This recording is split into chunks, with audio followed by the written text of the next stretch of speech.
Hi guys, please confirm मेरी आवाज सबको ठीक आ रही है। Yes, sir. Good afternoon, sir. Good afternoon.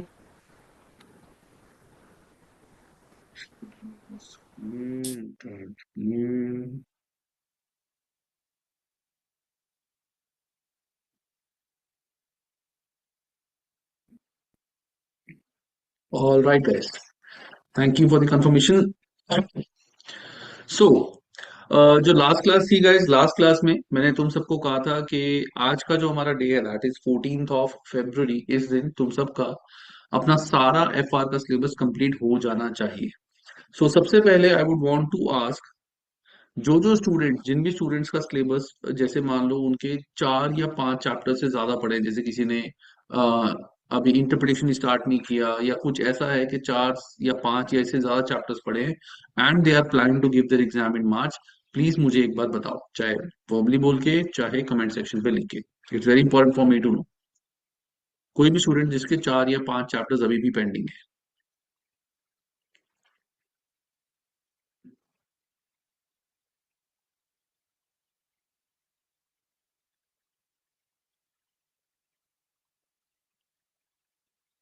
Okay. Guys, one more achievement I want to share with you all.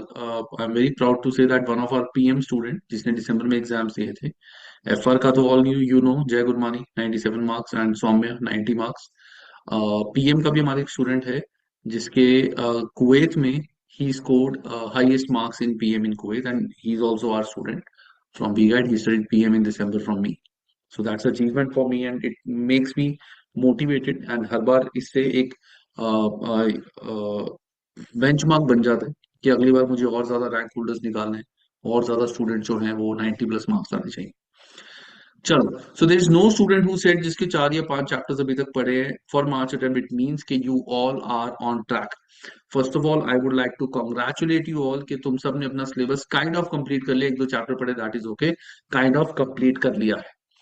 दूसरा, तुम सब ने आई वाज एक्सपेक्टिंग कि तुम सब मेरे को जो इंटरप्रिटेशन है उसके क्वेश्चन सॉल्व करके भेजोगे, बट मुझे ज्यादा क्वेश्चंस नहीं आए, बहुत कम क्वेश्चंस आए इंटरप्रिटेशन के। बट कोई बात नहीं, वो चीज मैं इस वीक तुम सबको बोल दूंगा करने को। तो first of all I congratulate you all कि तुम सबने अपना सिलेबस टाइम पे कंप्लीट कर लिया है। This is the best time for you to complete this syllabus, क्योंकि आज की क्लास में मैं तुम सबको जो अपकमिंग डेज हैं, नॉट एग्जाम से पहले, वो तो मैं पूरा एक इंडिविजुअल प्लानर अभी बताऊंगा ही, बट जनरली मैं तुम्हें बताने वाला हूँ कि अपकमिंग वीक में तुम सबके क्या टारगेट्स होने चाहिए और क्यों वो टारगेट्स तुम्हें उस वीक में कंप्लीट कर रहे हैं, सो दैट आगे आने वाले डेज को हम कैसे प्लान करें। सबसे पहले मुझे बताओ तुम्हारा एग्जाम किस डेट को है guys. Let's see you all are aware of this or not. 5th March. 5th March, 5th March, perfect. आज है 14th of February, 5th March. So approximate हमारे पास 18 डेज पड़े हैं, क्योंकि in February you have 28 days. तो 18 days है हमारे पास, जिसमें से जो लास्ट के 3 डेज हैं हमारे, इन 3 डेज को तो हम हटा ही देते हैं। बिकॉज हर अटेम्प्ट के बाद, हर अटेम्प्ट से पहले सॉरी, मैं स्टूडेंट्स को लास्ट के 3 डेज में बताता हूँ। लास्ट 3 डेज एग्जाम स्ट्रेटेजी, इसकी मैं क्लास करता हूँ जिसमें मैं रिकॉर्डेड और हाइब्रिड स्टूडेंट सबको इन्वॉल्व करता हूँ। इस क्लास में मैं स्टूडेंट्स को बताता हूँ कि इन लास्ट के 3 दिनों में एग्जाम से पहले क्या चीज तुम्हें करनी है, कैसे प्लान करना है। और ये जो स्ट्रैटेजी मेरी है, it has work wonders for lot of students. बहुत सारे स्टूडेंट्स मुझे एग्जाम के बाद बताते हैं कि सर लास्ट के 3 दिन में जो आपने स्ट्रैटेजी में बताई थी, उसने एग्जाम में बहुत हेल्प हमारी करी। And I can promise you, I can assure you कि इस स्ट्रैटेजी को अगर तुम फॉलो करोगे तो तुम्हारे 10 to 30% मार्क्स में इंप्रूवमेंट आएगी ही आएगी। वो क्या होगी स्ट्रैटेजी, वो जब हमारे डेज आएंगे तब करेंगे लाइव क्लास, वहां पे मैं तुम सबको बताऊंगा। आज का जो हमारा डेट है दैट इज 14 February। मुझे कुछ स्टूडेंट्स का मैसेज भी आया था, students who are pretty frank with me, कि सर आप 14 फरवरी के दिन क्यों क्लास कर रहे हो, सो वैलेंटाइंस डे है ये सब कुछ। तो मैं उन स्टूडेंट्स को एक चीज बोला, मैंने सबको बोली बात है जो मुझे बोलने से बात है कि देखो, वैलेंटाइन डे पे एसीसी को अपना वैलेंटाइन बना लो जब तक एसीसी नहीं बनते, क्योंकि दूसरा वैलेंटाइन धोखा दे सकता है, एसीसी धोखा नहीं देगा, मार्क्स धोखा नहीं देंगे कभी। ठीक है ना। तो जब तक तुम एसीसी नहीं बनते, मेक एसीसी और वैलेंटाइन। और ये सोचो कि मुझे अपनी वैलेंटाइन को खुश करना है, मुझे एसीसी को खुश करना है, मुझे 90 प्लस मार्क्स लेके आना, ये अपना टारगेट बना दो। ठीक है ना? चलो एनीवेज, सो आज है 14 फरवरी, नेक्स्ट जो हमारी क्लास होगी live class, that is going to be on 21 February. तो अब इस पीरियड में तुम सबको क्या करना है, ये बात सारे प्लीज बहुत ध्यान से सुनना, इट इज मोस्ट इंपॉर्टेंट। तो इन दिनों में अब हुआ क्या, देखो तुम सबने अपना पूरा सिलेबस एफआर का कंप्लीट कर लिया, काफी बच्चों के एक दो चैप्टर रह गए होंगे, that's okay, but kind of I will say you all are at that phase कि तुम अपना सिलेबस कंप्लीट कर चुके हो। अब होता क्या है, एफआर के बहुत सारे चैप्टर्स आपस में लिंक भी हैं। जब तुमने चैप्टर नंबर 17 करा था तो 12 13 14 15 वहां से कवर हुए थे। ठीक है, और थोड़ा बहुत चैप्टर नंबर 4 5 6 भी वहां से कवर हुए थे। But point is this is a time for you जहां पे अब तुम्हें एक बार अपना पूरा सिलेबस रिवाइज करना है। बीबीपी एग्जाम के क्वेश्चन मेजरली सारे स्टूडेंट्स ने साथ साथ अपनी पढ़ाई के करे ही थे, क्योंकि मेरे को स्टूडेंट बता देते कि सर मैं स्टडी के क्वेश्चंस कर लिए थे, बीबीपी के भी कर लिए थे। बीबीपी के क्वेश्चंस जनरली सभी ने करे हैं, बट स्टडी अप के क्वेश्चंस काफी सारे पेंडिंग हैं, कुछ चैप्टर्स के करे हैं, कुछ चैप्टर्स के नहीं करे। ये जो वीक हमारा है, दिस वीक, इसका अगर मैं तुम्हें एक नाम दूं तो I would call it as a revision week. रुको मैं इसको थोड़ा सा नीचे करता हूँ, ये ऊपर ज्यादा ही चला गया।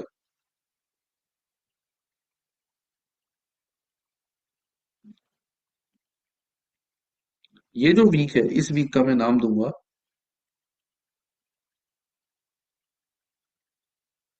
Revision week.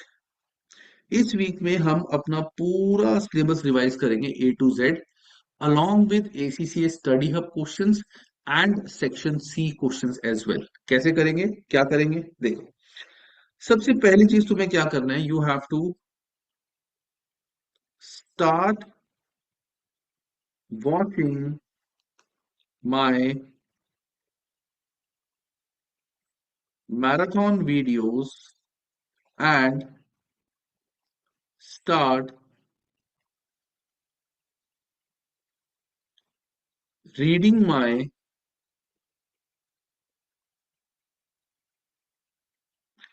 handwritten notes for a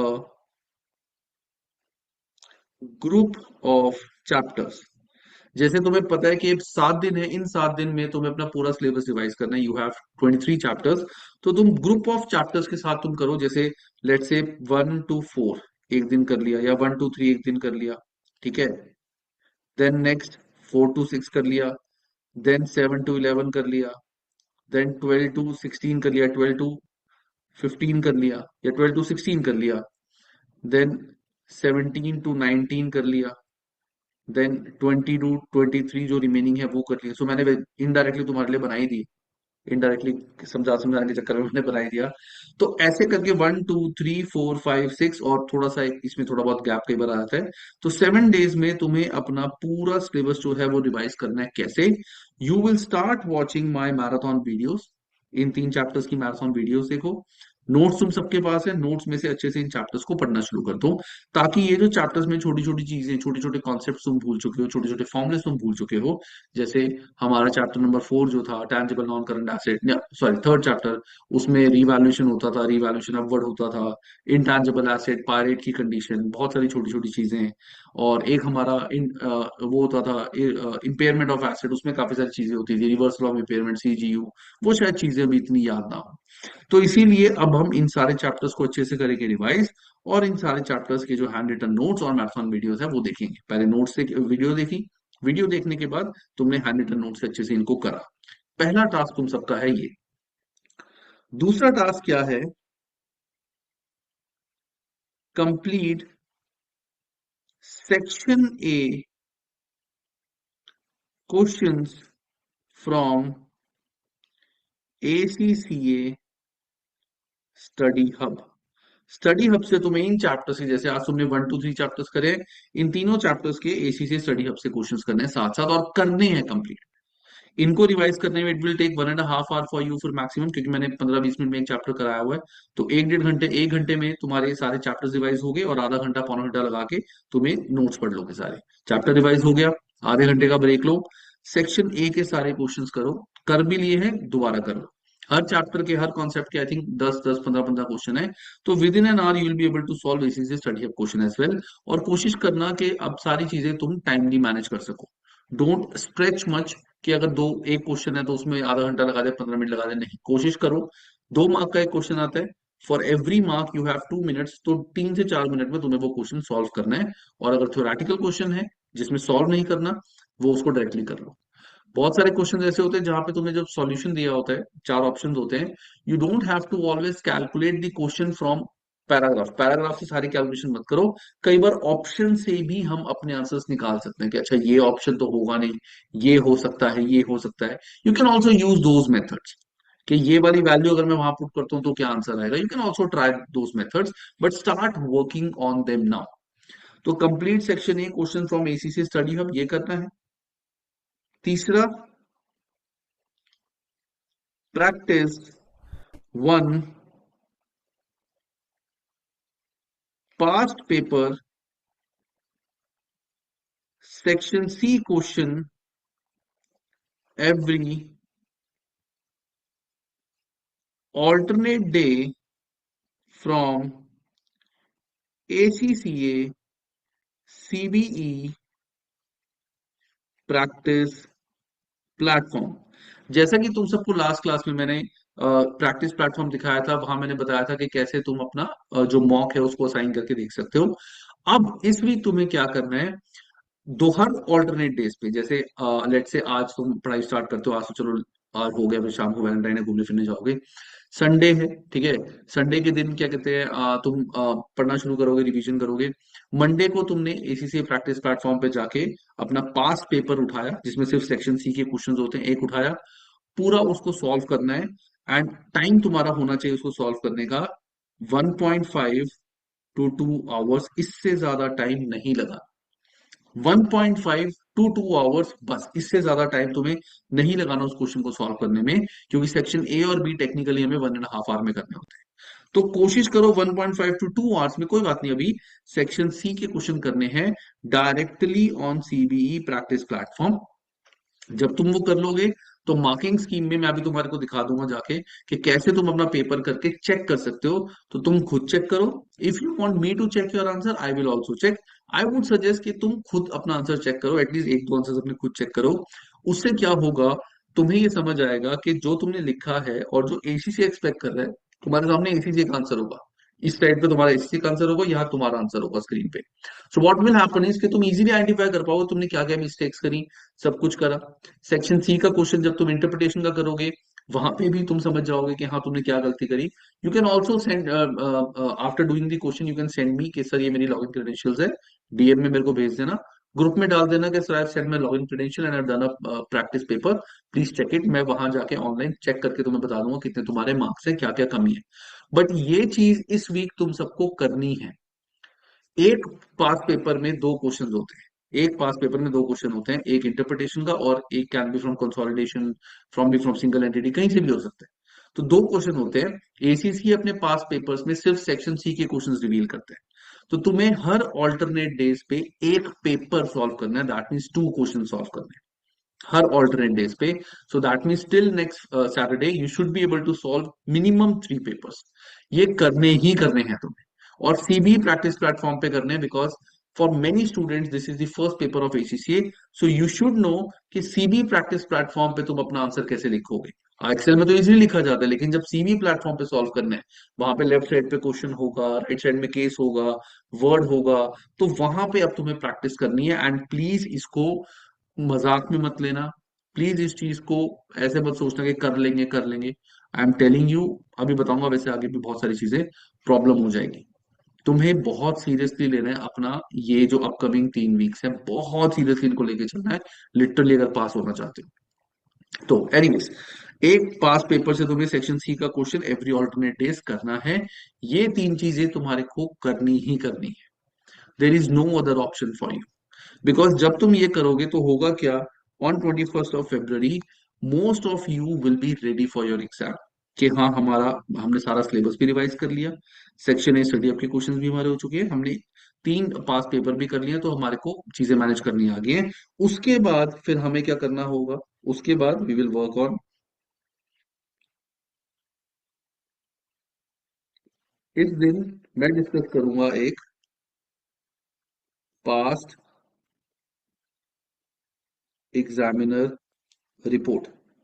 so basically examiner report क्या होती है?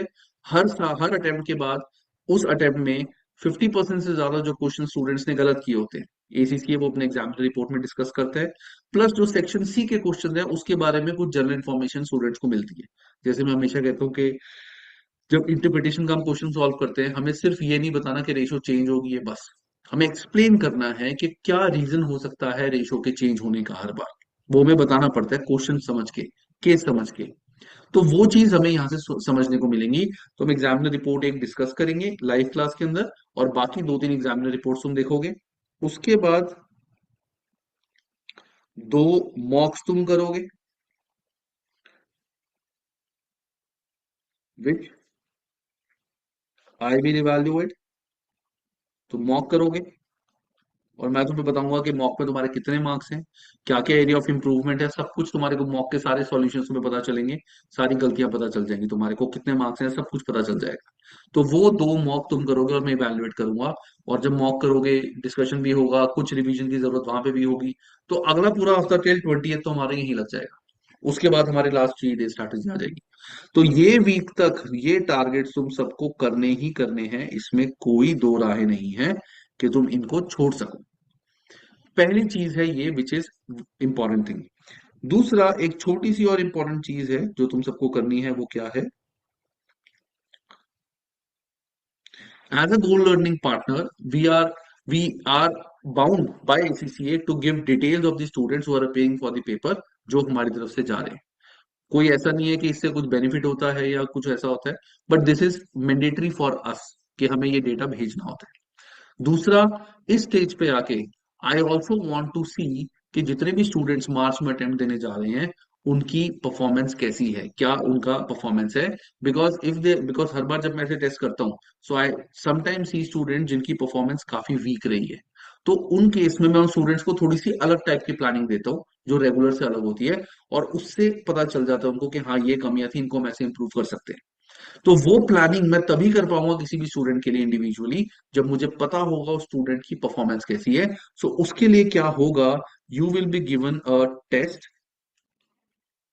You will be given a test, objective test of the complete subject. ठीक है, उसमें सिर्फ ऑब्जेक्टिव क्वेश्चंस होंगे। मैं तुम्हारे को PDF दूंगा क्वेश्चंस की,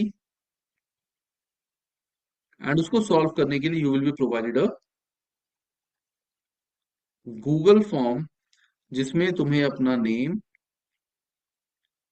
ACCA रजिस्ट्रेशन नंबर, और जो भी एक दो चीजें रिक्वायर्ड होगी, योर रजिस्टर्ड ईमेल आईडी, ये सारी चीजें तुम्हें हमें बतानी पड़ेंगी। और ये टेस्ट सबको मैंडेटरीली करना है। There is no such thing call के साथ अगर हम ना करें। अगर तुम नहीं करोगे गाइस ये वाला टेस्ट और ये मॉक प्रैक्टिस, ये दो चीजें हैं जो तुम सबको करनी है, ये टेस्ट और ये मॉक्स मैंडेटरीली।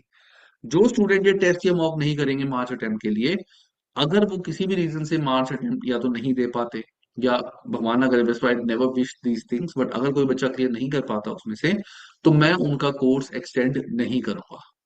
बिकॉज जो स्टूडेंट इस टाइम पे सीरियस नहीं थे कि ऐसा टेस्ट मुझे करके दें सो दैट मैं उनकी इंडिविजुअल प्लानिंग कर सकूं, मॉक नहीं करके देंगे मुझे, that means those students are not serious for their exams.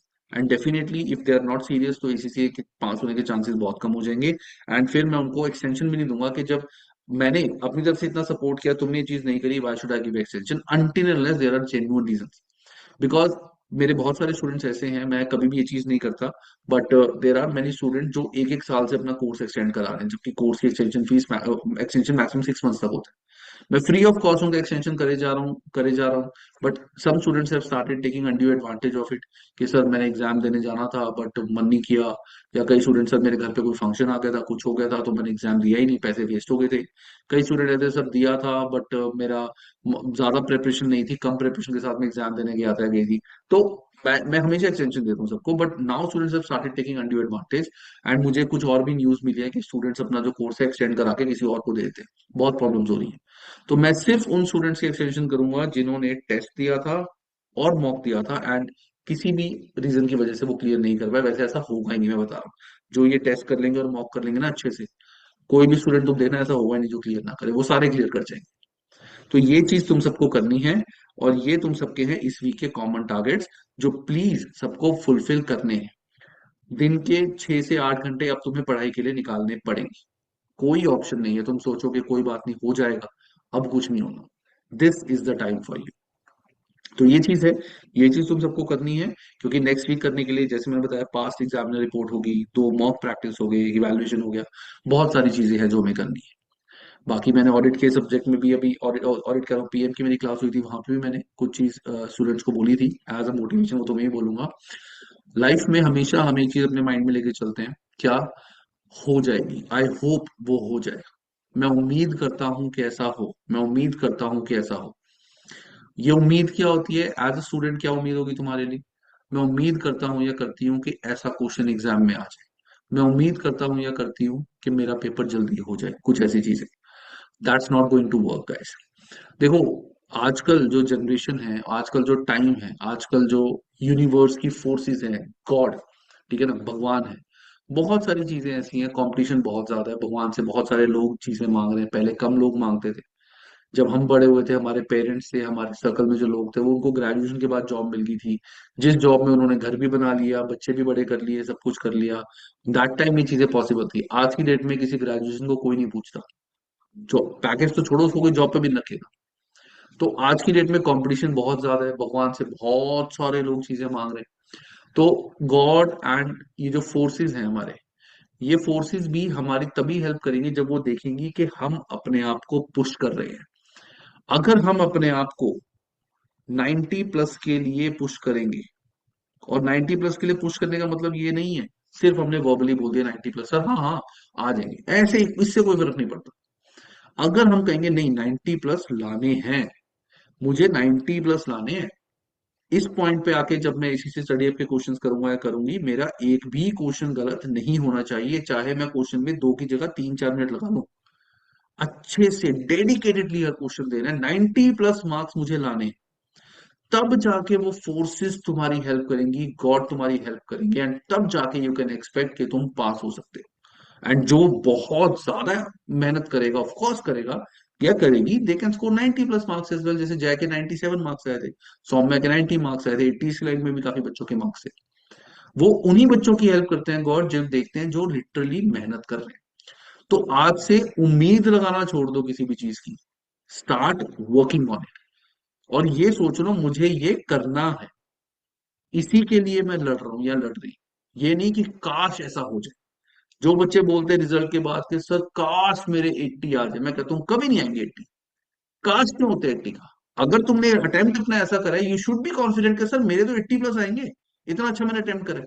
काश 80 प्लस क्या चीज होती है? तो ये चीज अपने माइंड में लगा देना, देर इज नो काश, there is no hope now. You have to do everything, चाहे एसीसीए हो, चाहे लाइफ में कोई भी चीज हो, कुछ भी हो लाइफ में, until the time you don't push yourself doing that, कोई भी तुम्हारे पीछे से हेल्प नहीं करने वाला, ना गॉड, ना कोई मार्केट फोर्सेस, ना कोई, इनफैक्ट चलो पेरेंट्स हमारे हमेशा करते हैं, बट पेरेंट्स के अलावा कोई भी तुम्हारे को पीछे से हेल्प नहीं करने वाला। तो हमेशा ये चीज याद करना। और पीएम पीएम करो सॉरी, एफआर सब्जेक्ट के लिए अपना टारगेट 90 प्लस का बना के चलना है, कि सर हमें 90 प्लस मार्क्स लाने हैं, हम मेहनत करेंगे 90 प्लस के लिए। 80 प्लस 85 प्लस नहीं, 90 प्लस के लिए हमें मेहनत करनी है। तो ये है तुम्हारे इस वीक के टारगेट्स। क्या? ये 3 तुम्हारे टारगेट्स हैं।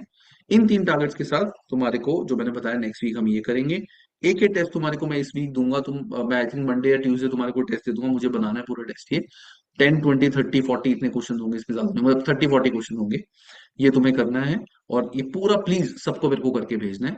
कोई भी इसको स्किप ना करे, because if you skip I don't know आगे मतलब क्या रेपोकेशन हो। मे भी हो सकता है मैं स्टूडेंट को फिर बता ही ना पाऊँ कि उसको क्या करना है क्या नहीं करना। मेरे को भी तो पता होना चाहिए ना मेरे स्टूडेंट्स के स्पेस पे है, मुझे भी। जब सोचो मैं रिजल्ट देखूं, 50 स्टूडेंट्स ने ये टेस्ट पूरा भरा, 50 स्टूडेंट्स का मैंने देखा कि इस टेस्ट में सबके लेट से 80 मार्क्स का है, सबके 70 80 30 40 50 मार्क्स आ रहे हैं। तो जिन स्टूडेंट्स के 70 प्लस मार्क्स होंगे, जिन स्टूडेंट के 60 प्लस मार्क्स होंगे, आई विल बी मोटिवेटेड। कुछ बच्चे हो सकते हैं, एक दो बच्चे जिनके 30-40 मार्क्स हो, आई कॉल देम डायरेक्टली कि क्यों इतने मार्क्स है, क्या कमियां रही, क्यों तुमने ये टेस्ट ढंग से नहीं दिया, या ढंग से दिया था तो क्यों कम मार्क्स है, क्या रीजन था, ये हुआ था, अच्छा फिर एक काम करो, ये सब छोड़ो, तुम्हारे लिए अलग प्लानिंग करेंगे। तो वो मेरे को तभी पता चलेगा जब ये चीज होगी। तो ये तुम सबको करना है, और ये तुम सबके अपकमिंग वीक के टारगेट्स हैं। और इसके साथ एक चीज मैं बता दूं, मेरे को कॉमन डाउट काफी स्टूडेंट्स का एक आया था, वो ये था कि सर हमारा एक टर्म होती है called internally generated customer list, और हमारे दो चैप्टर हैं, एक है चैप्टर नंबर 4, दैट इज हमारा इंटैंजिबल एसेट, और एक चैप्टर हमारा आता है 7 to 11, दैट इज कंसोलिडेशन। तो मैं let me just ask this question generally and let say who gives me the right answer, अपना हैंड रेज रखना, फिर मैं पूछूंगा तुमसे। मुझे बताओ कि इंटरनली जनरेटेड कस्टमर लिस्ट का ट्रीटमेंट इन दोनों में क्या होता है, अलोंग विद क्यों होता है। Let's see who give me the right answer, hand raise करो, फिर मैं तुमसे पूछूंगा। इंटरनली जनरेटेड कस्टमर लिस्ट का ट्रीटमेंट इंटेंजिबल एसेट में क्या होगा और कंसोलिडेशन में क्या होगा। कंसोलिडेशन में सब्सिडरी की बुक्स में है ये, जिसकी कोई फेयर वैल्यू नहीं है।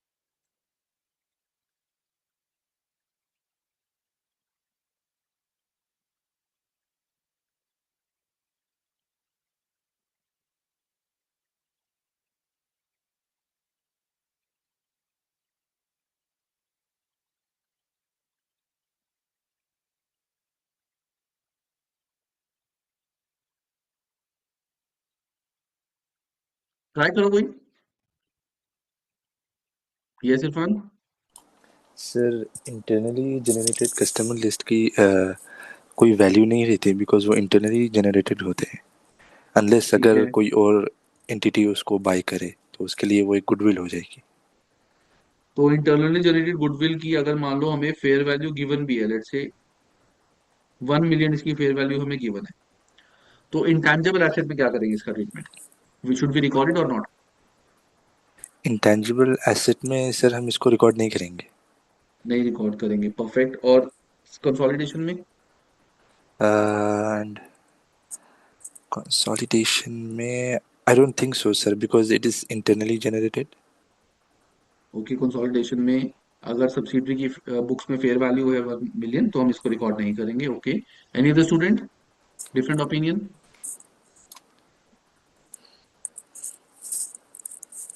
Yes sir Ashish. अगर फेयर वैल्यू हमें सब्सिडरी की बुक में दी है तो एक्विजिशन पे हम इसे कंसिडर करेंगे।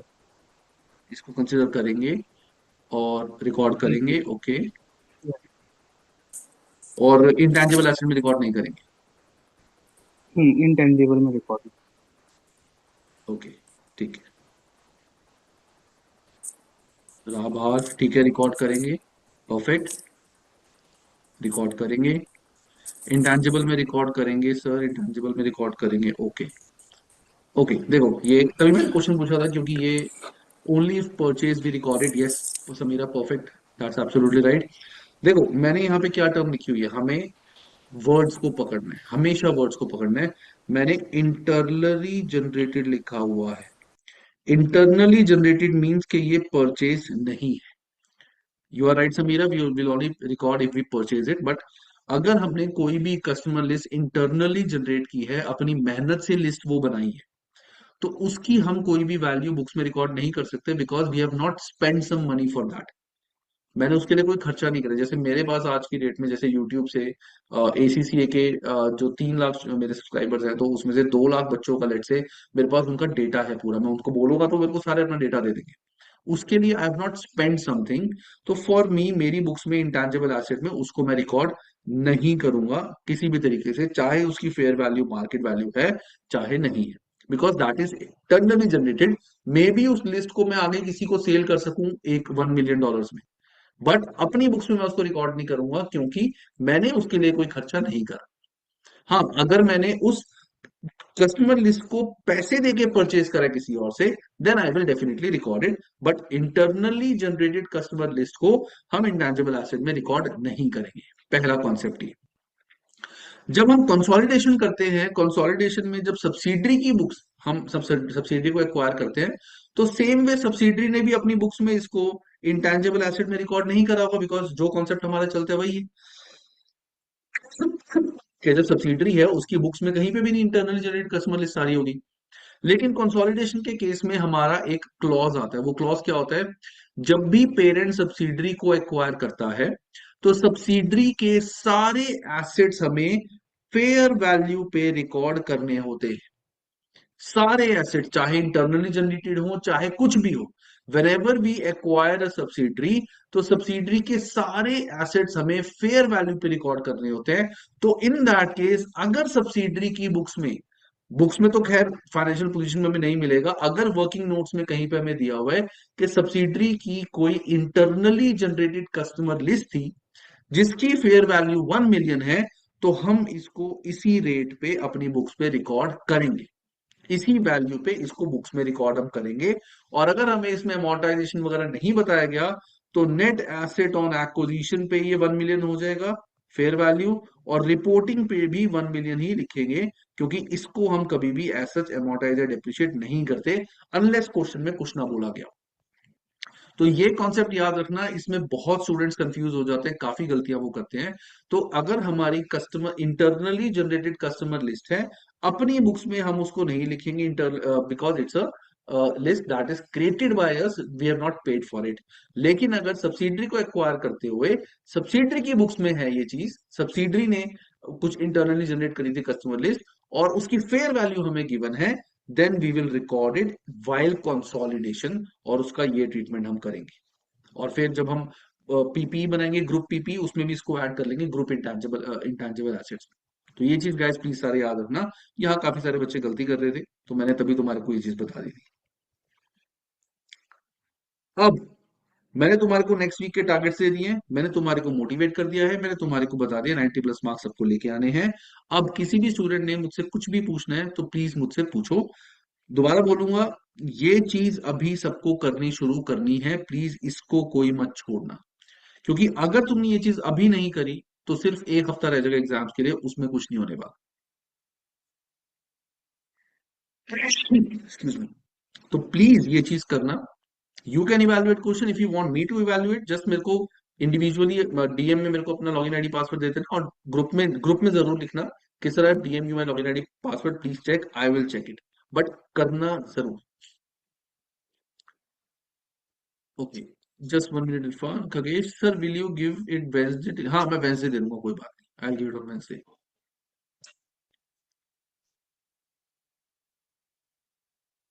Sir, yes Irfan. Oh sorry, yes Sameera. sir, apart from these two mocks, BPC kit में भी कोई mocks है क्या? हाँ, there are 3 mocks in, I think 3 mocks in BBB as well. Sir उसको कैसे एक्सेस करते हैं, बिकॉज उधर ऑप्शन नहीं मिला मुझे। नहीं, वो तुम्हारे को जो सेक्शन ए और बी है वो तो यहीं से करना पड़ेगा, बीबीबी मॉक में सिलेक्ट करके। जो सेक्शन सी है वो तुम्हें अलग से वर्ड या एक्सेल में करना पड़ेगा, एंड देन बीबीबी के आंसर से you will cross check. Okay sir.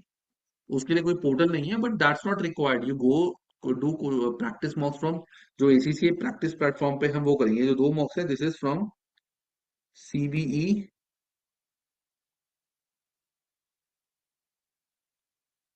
Practice platform of ACC, हम वहां से करेंगे।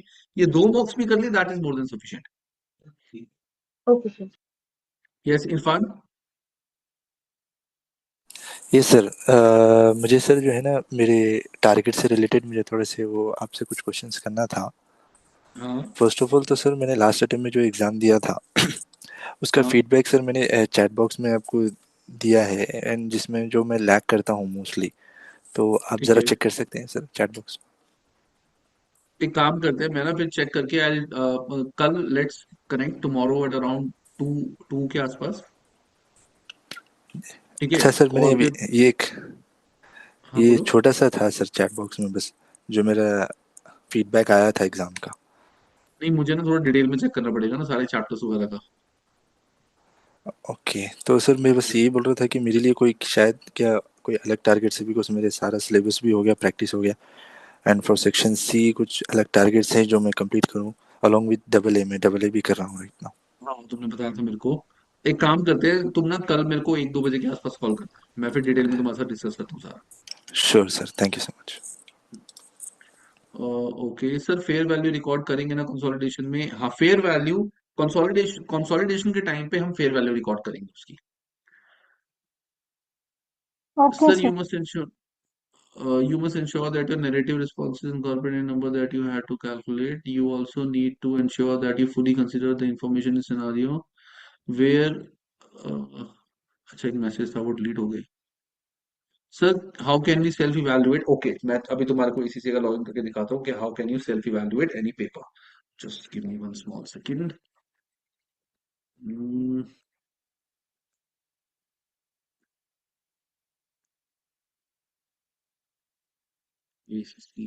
Login.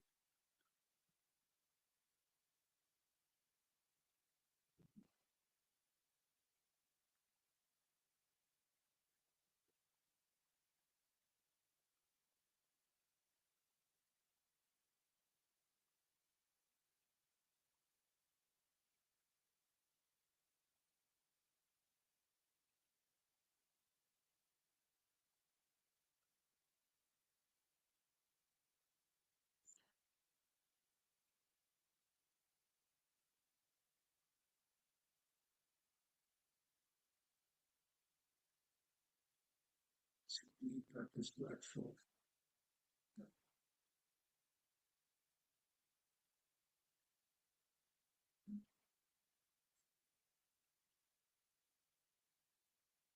All right.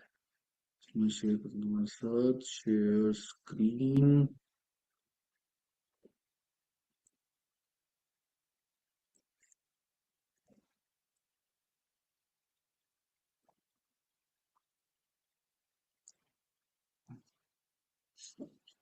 Okay, so देखो यहाँ पे गाइस, तुम सबसे पहले you will go to browse available exams, तुम यहाँ पे सिलेक्ट करोगे फाइनेंशियल रिपोर्टिंग।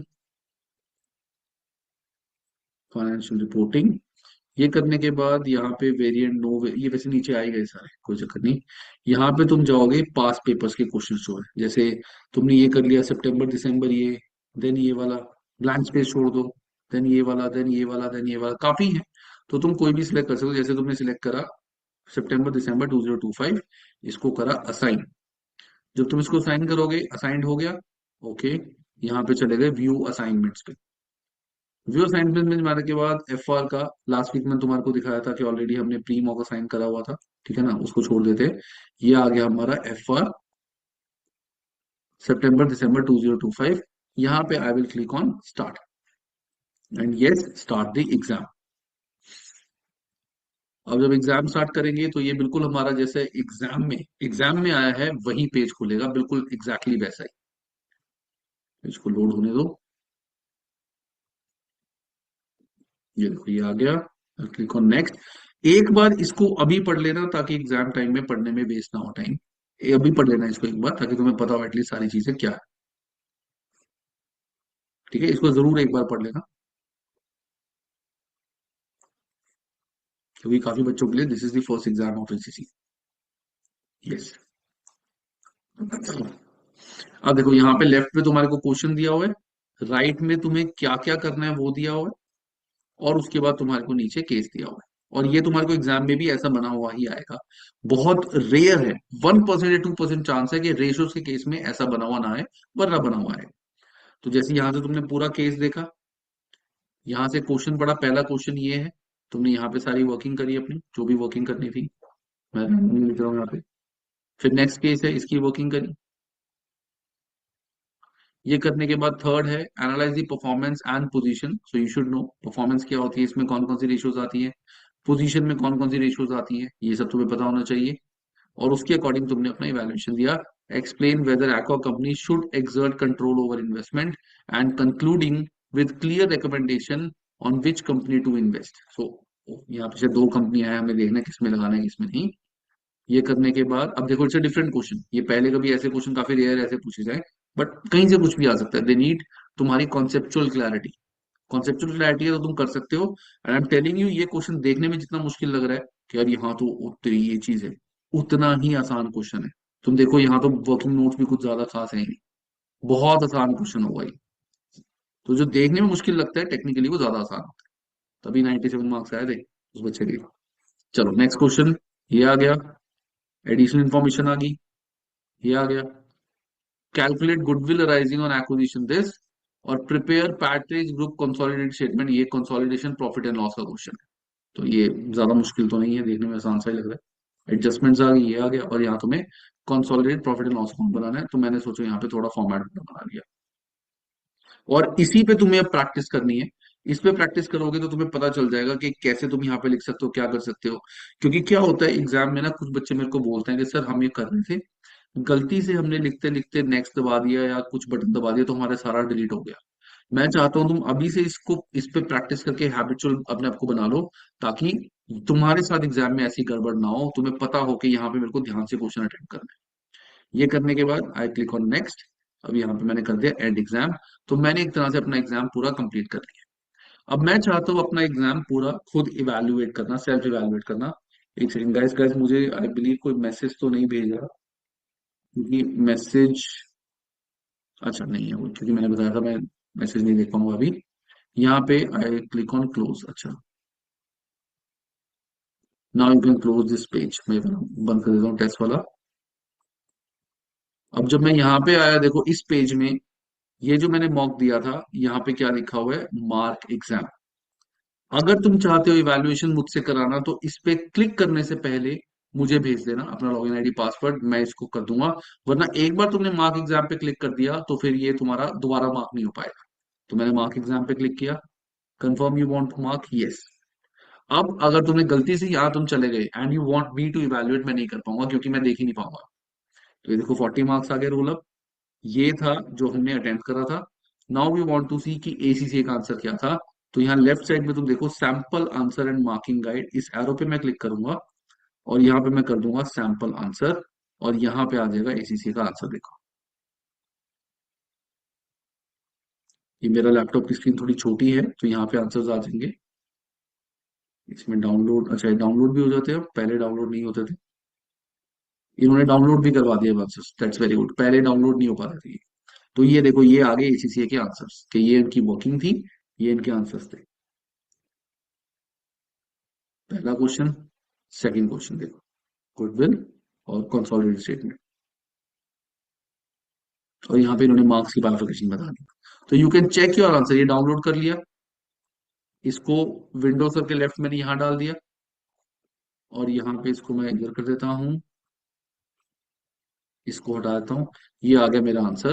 तो यहाँ से आई कैन इवेल्युएट कि मैंने क्या लिखा है, क्या कौन सी रेशियो है, जीपी रेशियो यहाँ पे इतनी है, मैंने क्या निकाली है, क्या गड़बड़ करी है। तो ऐसे you can evaluate your answer. और अपने मार्क्स देने हैं तो तुम यहाँ पे अपने मार्क्स डाल सकते हो कि तुम अपने अकॉर्डिंग अपने आप को कितने मार्क्स दो। This is how you evaluate. और इसके बाद यू कैन क्लिक ऑन, इसको मैं बड़ा करता हूँ, कंप्लीट मार्किंग, और तुम्हारी मार्किंग हुई कंप्लीट। Yes, complete marking. अब ये तुम्हारी मार्किंग होगी कंप्लीट। देखो अब इस पे दोबारा, एक बार मार्क एग्जाम हो गया, मैं इसको दोबारा मार्क नहीं कर सकता। अब तुम सिर्फ फीडबैक देख सकते हो कि इसमें कितने मार्क्स है, इसमें कितने मार्क्स है, और इनका फीडबैक वगैरह क्या था वो तुम यहाँ से चेक कर पाओगे। तो जब तुम मेरे को क्वेश्चन दोगे, तो जो ये मार्कर कमेंट्स हैं, इधर मैं तुम्हारे को कमेंट्स दूंगा कि कहाँ कहाँ पे तुमने क्या गलतियां करी है, किस पॉइंट पे तुमने क्या गलती करी है। यहाँ पे मैं अपने कमेंट्स तुम्हारे को दूंगा, जो तुम देख सकते हो कि इस पॉइंट में तुमने क्या गलती करी है, इसमें क्या करी है। वो यहाँ मैं तुम्हारे को कमेंट्स दूंगा जब मैं चेक करूंगा। When you evaluate, तुम सिंपल अपना आंसर देख सकते हो। This is how you can evaluate your ACCA के आंसर्स। क्लियर है गाइस ये चीज? आई थिंक जिसने पूछी थी मेरे को डाउट, सबको क्लियर है? Shubhrat sir, this is one, मतलब Khagesh, you can switch on your mic.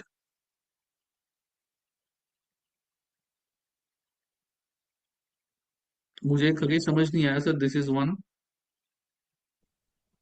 Sir इसमें 3 बार में करने हैं ना क्वेश्चंस, तो फिर इस एक में ही सारे क्वेश्चन अलग से और भी वो है क्वेश्चन पेपर्स। कैसे मतलब, जैसे दोबारा आपने बोलो। वीक में आपने 3 दिन अलग अलग क्वेश्चन करने के लिए कहा है। नहीं, 3 दिन क्या, देखो पढ़ो, मैंने क्या बोला, एसीसीए तुम कौन सब्जेक्ट पढ़ रहे हो, एसीसीए एफआर, और तुम एसीसीए पढ़ हम्म। रहे हो। अभी मैंने बताया हर वर्ड को ध्यान से पढ़ना है। practice one past paper section C question every day. One past paper section C question basically तुम्हें पूरा क्वेश्चन करना है ये। आपने एक दिखाया ना कि बाकी दो कहाँ है और उसी में पास्ट तो थे पेपर कहाँ? दोनों। अच्छा, और भी है वहां पे, मैंने अभी देखा नहीं। अभी तो मैंने स्क्रीन पे दिखाया तो था कि उसमें पास्ट पेपर के 5-6 क्वेश्चन थे, 2025, 24, 23, 22, 21, मार्च और जून, सितंबर, दिसंबर, इतने सारे तो थे पेपर्स। मैंने तो एक असाइन किया था। Okay okay okay okay. एक असाइन करो, कंप्लीट करो, देन नेक्स्ट असाइन करो, देन नेक्स्ट कंप्लीट करो, बहुत सारे हैं वहां पे। तो मैं तुम्हें दिखाता हूँ दोबारा, रुको रुको, ऐसा ना होना बाद में दिक्कत आए कोई। I will show you once again. रुको, इसको करता हूँ चैट बॉक्स को हाइड। यहाँ जाते हैं हम। देखो इधर मैं गया, इसको मैं कर देता हूँ खत्म। अब ये देखो, यहाँ पे मुझे क्या करना है, ब्राउज अवेलेबल एग्जाम, यहाँ पे लिखूंगा फाइनेंशियल रिपोर्टिंग। यहाँ जाने के बाद नीचे देखो कितने सारे, ये देखो FR सितंबर दिसंबर ओके 24। प्रैक्टिस एग्जाम नहीं करने तुम्हें अभी, ये हम मॉक के टाइम पे करेंगे, ये अभी नहीं करना। This is the mock that I will check. तो FR 24, March June 24, September December 24, 23, 22 23, June 25, ये आ गए ना सारे, देखो कितने सारे हैं। ओके सर, ओके सर, तो तुम्हें her thank you. Alternate day पे एक पूरा पेपर अटेम्प्ट करना है, पूरे दोनों क्वेश्चन जो इसमें। तो 3 से 4 तुम्हारे ये हो जाएंगे। ये 2 मॉक्स हम प्रैक्टिस कर लेंगे। ये जो प्री मॉक है, मोस्ट लाइकली जो मैंने वीडियो बनाई है वही होगा, मैं तुम्हारे को वीडियो दे दूंगा इस वीक में जब तुम्हारा सिलेबस पूरा कंप्लीट हो जाएगा। ब्लैंक स्पेस का हमें कुछ नहीं करना, इसका हमें भी कुछ नहीं करना। सो हमारे पास पूरा मटेरियल है अच्छे से, ठीक है। Okay. Any other doubt guys, anyone have? Okay sir, I have send invitation sir. मैं समीरा, आई चेक टुडे, या फिर मैं कल चेक करता हूँ। एक्चुअली आई थिंक तुमने कल शेयर किया था, क्लास के बाद मैं फिर चला गया था, एंड आज मेरी क्लासेस थी, सो मुझे टाइम नहीं मिल पाया। एंड आई टोल्ड यू कि मेंटर्स मेरे they have their professional level exams, so वो चीज़ है। आई ट्राई, मैं या तो अभी देखता हूँ, क्लास के बाद मैं चेक कर लेता हूँ साथ के साथ। अगर नहीं हो पाता तो I check tomorrow and I let you.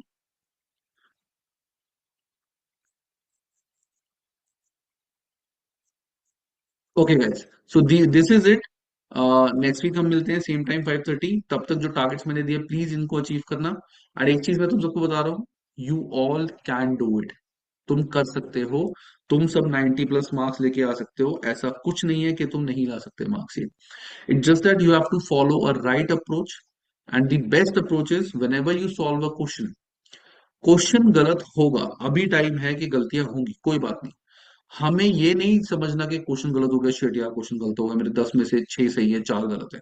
नहीं, जो गलतियां है वो गलत क्यों है, उस क्यों का आंसर तुम्हें पता होना चाहिए, और ये सोच लो कि वो क्यों वाली गलती दोबारा नहीं करनी। This is the best way to study, best way to clear any subject with good marks. क्योंकि जब तुम अपनी गलतियों पे काम करते हो, तुम वो गलतियां कभी दोबारा नहीं करते। तो इस वीक पूरी रिवीजन करना सारी। रिवीजन के साथ सेक्शन ए से स्टडी आपके सेक्शन ए क्वेश्चंस करने हैं, और हर अल्टरनेट डे पे हमें एक पास पेपर सॉल्व करना है। ये हो जाएगा तो और एक टेस्ट मैं तुम्हारे को दूंगा, वेडनेसडे थर्सडे तक ये टेस्ट कर लेना। ये करने के बाद तुम्हारे को नेक्स्ट वीक फिर हम एग्जामिनर रिपोर्ट, 2 मॉक्स और कुछ करेंगे। एंड एग्जाम से पहले हमारी जो final last 3 days exam strategy है, वो एक लाइव क्लास में मैं तुम सबको बताऊंगा। बाकी ग्रुप में जो डाउट्स वगैरह, I look at the doubts, I solve the doubts now. मैं कल शाम को वो लेट डाउट आए थे मेरे पास, आज पूरे दिन क्लासेस थी, तो I look at the doubts, and जो एक क्वेश्चन रह गया सेक्शन सी का चेक करना, वो I also check. But please guys, अब से ये चीज करनी शुरू कर दो। My best wishes and my full support is with you all, and you know that very well. चलो, see you next week Saturday, same time 5:30। तब तक के लिए take care guys. Hello sir, मैं या बात हाय कर स्नेहा। सकती? हाँ बोलो स्नेहा। हाँ, हाँ सर। हेलो हाँ हाँ बोलो Sneha. I have only 2 weeks और एग्जाम अभी आ जाएगी ना? सभी का आ जाएगा, सबके पास 2 वीक है। सर, सर एक्चुअली गांव में थोड़ा इश्यू हो गया था ग्रैंड पेरेंट्स का, इसलिए फैमिली के साथ जाना पड़ा मुझे ये वीक में गांव में। तो अच्छा। यस, तो मेरा अब तक कितना पढ़ाई हुआ है बताती हूँ आपको मैं। मेरा चैप्टर 12 तक हो गया है एग्जाम किट के साथ।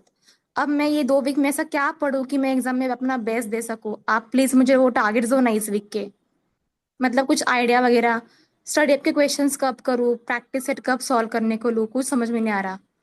चैप्टर्स कैसे और कंप्लीट करूँ। तुमने अभी कंसोलिडेशन के कोई क्वेश्चन करे सेक्शन सी वाले? नहीं सर, मैंने 7, 8, 9 के रिकॉर्डेड वीडियोस देखे हैं एंड एग्जाम किट के क्वेश्चंस किए, एक्टिविटीज। सेक्शन ए और बी वाले, लेकिन सेक्शन सी के क्वेश्चन अभी कोई नहीं करे? नहीं सर। एक्टिविटीज वगैरह भी नहीं करी अभी कोई? हाँ। एक्टिविटीज करी है नहीं करी सॉल्व एक्सेल पे? यस सर, एक्टिविटी सॉल्व की मैंने। अच्छा। हाँ स्नेहा, बहुत बहुत है मतलब हाँ सर। ऐसा कौन सा इंपॉर्टेंट चैप्टर्स करूँ मैं इस वीक में, और प्रैक्टिस ऐसी वगैरह कब करूँ एग्जाम की। नहीं, एक चीज मैं बताता हूँ वेरी क्लियरली, एसीसीए में कुछ भी ऐसा नहीं है कि हम सोचें कि ये इंपॉर्टेंट है ये लेस इंपॉर्टेंट है। कहीं से हम्म। कुछ भी आ सकता है। सीन स्टूडेंट जो 4-5 चैप्टर छोड़ जाते हैं और वो कहते हैं सर वहीं से 40% पेपर आ गया। तो और ये एसीसी वाले करते हैं, पता नहीं इनमें क्या जादू है क्या चीज है, जो चैप्टर बच्चे छोड़ जाते हैं वही चैप्टर्स में क्वेश्चन पूछते हैं, क्योंकि यस सेम सर। क्वेश्चन तो आते नहीं, अलग अलग क्वेश्चन आते हैं। तो बात ये है कि देखो, मैं स्नेहा तुम्हारे को ये बोलूंगा, because as you have very short time now, ठीक है ना, you have to complete your syllabus in any cost. पहले अगर मैं सिलेबस कंप्लीशन की बात करूं तो 22 से 24 फरवरी तक तुम्हें कैसे भी करके अपना सिलेबस कंप्लीट करना ही करना है। कोई ऑप्शन नहीं है कि उससे लेट हमारा खींचे। मतलब एंड सारे वीडियोस देख के एग्जाम किट के क्वेश्चंस मुझे सॉल्व करने हैं ट्वेंटी हाँ, फोर 22 तक। ओके। 24 तक। तो तुम्हारा अभी हमारे पास टोटल 8 से 10 दिन, 8 to 10 डेज पड़े हैं, एंड तुम्हारे इतने ही चैप्टर्स पड़े, 8 to 10 chapters, right? Yes yes sir. तो देखो, पहला तो टारगेट अपना ये बना लो कि every day you have to do 1 chapter, और ओके। वो करने के बाद उसके एग्जाम किट के स्पेसिफिकली सेक्शन ए क्वेश्चंस, ये हर रोज का अपना टॉपिक बना लो। Okay sir. ठीक है, हर रोज एक चैप्टर करना है और उसके एग्जाम किट के क्वेश्चंस करने हैं। हम्म। ओके। सेक्शन सी पे अभी मैं फोकस नहीं कर पाऊंगा, पहले तो मेन ये चीज करो। अगर तुम्हें लगता है कि बीच में टाइम मिल पा रहा है, हम्म। ठीक है ना, तो तुम दूसरा ऑप्शन क्या करना, आफ्टर चैप्टर 17, जब चैप्टर 17 तुम्हारा हो जाए, उसके हम्म। बाद इसकी मैंने एक वीडियो बनाई थी गिब्राल्टर करके, ठीक है, गिब्राल्टर की मैंने वीडियो बनाई थी और मैंने इसका क्वेश्चन भी ग्रुप में शेयर किया हुआ है। इस एक वीडियो में मैंने चैप्टर नंबर 17 की मैक्सिमम एडजस्टमेंट सॉल्व करवाई है, कि मैक्सिमम टाइप की जो एडजस्टमेंट्स आती हैं, काफी सारी एडजस्टमेंट है उसमें। तो इस क्वेश्चन को 2 से 3 बार, मतलब एक बार देखना, 2 बार देखना, और 1-2 बार इस क्वेश्चन को खुद भी सॉल्व करना एक्सेल में। तो ये है कि जो सिंगल एंटिटी है ये काफी हद तक तुम्हारा प्रिपेयर हो जाएगा यहाँ से। हम्म। ठीक है, और उसके बाद तुम्हारा अगर टाइम मिल पाए तो इंटरप्रिटेशन के सेक्शन सी क्वेश्चंस जो हैं वो भी टाइपिंग प्रैक्टिस तुम्हें शुरू करने हैं। तो पहला टास्क तुम ये करो, हर रोज एक चैप्टर करो, हम्म। 13, 12, 13, 14, 15, 16, 17। उसके बाद 17 के साथ ये भी कर लो, देन 18, 19, 20, 21, 22, और साथ में इंटरप्रिटेशन के क्वेश्चन। तो तुम्हें 22 24 तक अपना पूरा सिलेबस कैसे भी करके खींचना है। इफ रिक्वायर्ड दिन में 8-10 घंटे पढ़ना तो वो करना पड़ेगा, हाँ हो मैं ओके जाएगा। हाँ। हम्म। ऐसा नहीं है, I have seen students in the past जिन्होंने एक एक महीने में एफआर का पूरा सिलेबस करा हुआ है, बट ये है कि it is like they need dedication at the peak. तुम्हें पूरी डेडिकेशन के साथ करना है। तो ओके। कोशिश करो 22 24 तक अपना सिलेबस कंप्लीट करके सेक्शन ए क्वेश्चंस पूरे तुम्हारे हो जाने चाहिए, और एटलीस्ट ये वाला क्वेश्चन तुम्हारा सिंगल एंटिटी का, और 1 से 2 क्वेश्चन तुम्हारे इंटरप्रिटेशन के ये हो जाने चाहिए। 22 24 को विल कनेक्ट, एंड फिर मैं तुम्हें बताता हूँ आगे की प्लानिंग, बट 22 24 तक तुम्हारा ये टारगेट है। Don't make it extend by 24 February. Okay sir. Okay ठीक है, सर। ये चीज करनी। एंड सर, रिकॉर्डेड वीडियोस देखने के बाद एग्जाम किट हम डायरेक्टली सॉल्व करते हैं, और हाँ, बुक में जाके वो पूरा चैप्टर रीड भी करो क्या? उसमें भी बहुत रहते हैं सब पॉइंट्स रीड करने के लिए, उसमें से थ्योरी के क्वेश्चंस आते हैं नहीं ना। वो तो जो चैप्टर करोगे, चैप्टर के साथ मैंने सारे तो क्वेश्चंस कराए हुए हैं। ओके, नहीं जब नहीं तुम सर, चैप्टर करोगी, हाँ। रिकॉर्डेड वीडियोस देखने के बाद हम एग्जाम किट के क्वेश्चन सॉल्व करते हैं, राइट? बट हाँ, जाके बुक का जो चैप्टर पढ़ना भी होता है ना, थ्योरी पूरा। मैं वही तो कह रहा हूँ, जब तुम मेरी वीडियोस देखोगी तो मैंने चैप्टर जो कराया हुआ है बुक में से ही कराया ना, कहीं और से तो कराया नहीं, अपने नोट से तो नहीं कराया हुआ, बुक से कराया हुआ है ना। मतलब एक बार रीड करूँ ना, ज्यादा डीप में नहीं जाऊँ ना मैं। अभी तो रीडिंग का टाइम ही नहीं है स्नेहा, अभी तो टाइम है, तुम मेरी वीडियो देखो, वीडियो के अंदर मैंने क्वेश्चन साथ साथ सॉल्व करवाया, उनको समझो और साथ ही एग्जाम किट करो। एक चैप्टर की क्लासेज ही तुम्हारी कम से कम 1.5 से 2 घंटे की होंगी, समझने में टाइम लगेगा, ब्रेक लोगे, एग्जाम किट करोगे, तो 4-5 घंटे तुम्हारे इसी में लग जाएंगे करने में, एक चैप्टर को करने में। क्योंकि ये चैप्टर्स छोटे नहीं है, ये बहुत बड़े चैप्टर्स हैं। इनके फॉर्मूलेस तुम्हें लर्न करने हैं। इन सारे चैप्टर्स के नोट्स का प्रिंट आउट निकालो, keep on learning the formulas, क्योंकि ये सारे चैप्टर्स आगे वाले में काफी सारे फॉर्मूलेस, तो तुम्हें 5-6 घंटे एक चैप्टर करने में लग जाएंगे, अलॉन्ग विद एग्जाम के क्वेश्चंस। तो तुम अभी बुक से मत रीड करो, चैप्टर पढ़ो, वीडियो मेरी देखो, वीडियो देखने के बाद जो इसके नोट्स हैं, उन नोट्स में से सारे फॉर्मूलेस को अच्छे से लर्न करो। वो लर्न करने के बाद इसके एग्जाम के क्वेश्चंस करो, follow this approach. Okay sir. And sir study hub के क्वेश्चंस मेरे पेंडिंग हो रह जाएंगे ना, तो मतलब कैसे होगा वो देखो, मैनेज? अभी तो स्टडी अब छोड़ दो, पहले इतना हो जाए वही बहुत है ना। हम ओके स्टडी, मैं तुम्हें कहूँ स्टडी अब भी करना है, सीपीए प्रैक्टिस प्लेटफॉर्म के क्वेश्चंस भी करने हैं, मॉक भी करना है, ये भी करना है, टाइम है नहीं। तो हम सर। लिमिटेड टाइम में जो कर सकते हैं वही करेंगे ना बेस्ट। तो सबसे पहला टारगेट क्या है कि सिलेबस कंप्लीट हो और एटलीस्ट बीबीपी के एग्जाम के क्वेश्चन हो जाए, पहला टारगेट तो ये रखेंगे ना। Okay sir. जब यहाँ हो जाएगा then I give you target कि हम स्टडी अब कैसे करें, सब कुछ करें। तो पहला टारगेट जो है ये अचीव करो, फिर यहाँ पे हम डिस्कस करते हैं, फिर मैं बताता हूँ आगे क्या करना ओके सर। सर यहाँ पर ऐसा अप्रोच होता है क्या फॉलो, मतलब 10 साल के पेपर्स देख लो और इम्पोर्टेंट इम्पोर्टेंट कर लो, ऐसा है। कुछ नहीं, नहीं ये होता? ऐसा ACC is not like that. ACC 11th-12th नहीं है कि हम ओके। पिछले 10 साल के पेपर्स देख ले या कोई 4 इंपॉर्टेंट चैप्टर्स कर दिए तो हम पास हो जाएंगे, ऐसे नहीं पास होते। मतलब टारगेट ये होना चाहिए कि PP. Okay sir. Okay sir, got it. Thank you. Any other thing guys, anyone want to ask? Yes Samira. Sir मुझे एक डाउट है। सर मुझे लीज चैप्टर में एक डाउट है। जो गिब्राल्टर क्वेश्चन है उसमें जो लीज का एडजस्टमेंट है, उसमें सर हम्म। हमने इफेक्टिव इंटरेस्ट रेट पीएनएल में दिखाया है, प्लस हम लीज की पेमेंट जो इंटरेस्ट करते हैं वो भी लाइक बैलेंस शीट में दिखाते हैं क्या? देखो, जो भी लीज होती है हमारी, लीज में दो चीजें होती है। एक तो हम जो उस पे इफेक्टिव इंटरेस्ट रेट कैलकुलेट करते हैं प्रेजेंट वैल्यू पे, दूसरा यस सर। होता है जो हम लीज पे करते हैं हर साल। Yes sir. तो जो हम लीज पे करते हैं हर साल, वो हमारी लीज लायबिलिटी में से माइनस होती है, वो हमारे प्रॉफिट एंड लॉस में एक्सपेंस नहीं आता। वो जब हम क्लोजिंग लीज लायबिलिटी निकालते हैं वहां पे उसको माइनस कर देते हैं कि ये लीज लायबिलिटी जो, मैं तुम्हें इसके नोट्स ओपन करके दिखाता हूँ, वहां से समझाता हूँ, रुको।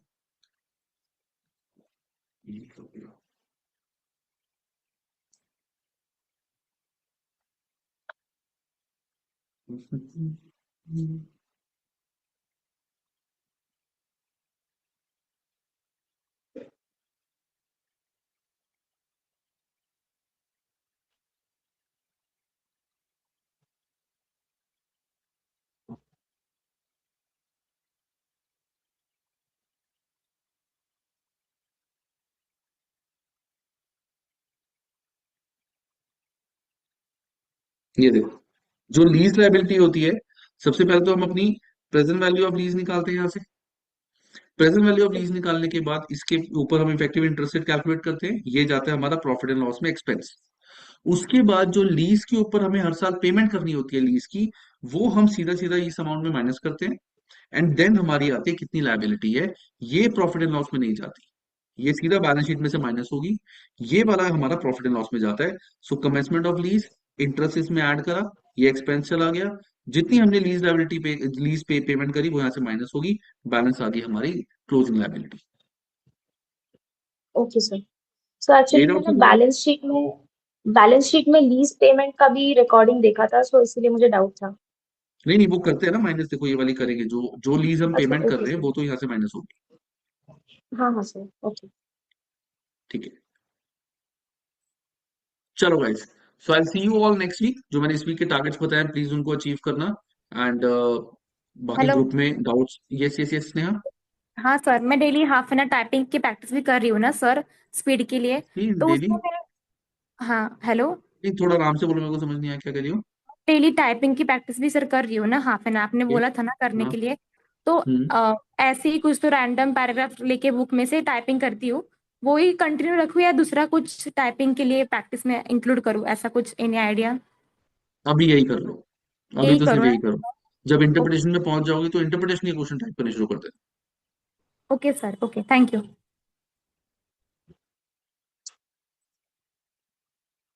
ये Sameera, you want to ask something? Sir मुझे ये पूछना था, इंटरप्रिटेशन के आंसर्स होते हैं उनकी लेंथ मैटर करती है क्या?